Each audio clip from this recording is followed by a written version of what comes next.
राधे राधे, जय श्री राम। मैं अपनी यूट्यूब चैनल पूनम सरिता संगीत में आप सबका तहे दिल से स्वागत करती हूँ और आप सबके लिए ईश्वर से मंगल कामना करती हूँ।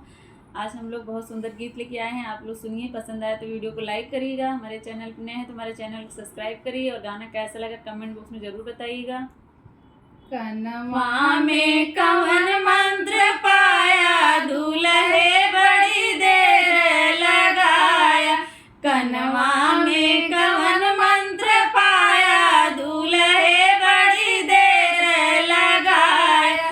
जब वो दूल्हे तोरे चैना के सौख रही, जब वो दूल्हे तोरे चैना के सौख रही, तब हरवा काहे ना लियाया, दूल्हे बड़ी देर लगाया।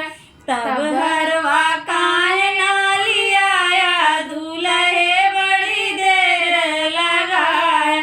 कनवा में कवन मंत्र पाया, दूल्हे बड़ी देर लगाया। कनवा में कवन मंत्र पाया, दूल्हे बड़ी देर लगाया। जब वो दूल्हे तोरे घड़िया के सौख रही, जब वो दूल्हे तोरे घड़िया के सौख रही, तब कंगन काहे ना लियाया, दूल्हे बड़ी देर लगाया।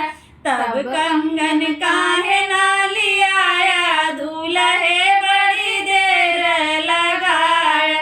कनवा में कवन मंत्र पाया, दूल्हे बड़ी देर लगाया।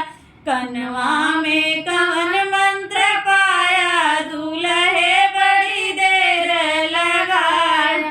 जब हो दूल्हे तोरे अंगूठी के सौख रही, जब हो दूल्हे तोरे अंगूठी के सौख रही, तब झुमका काहे ना लियाया, दूल्हे बड़ी देर लगाया।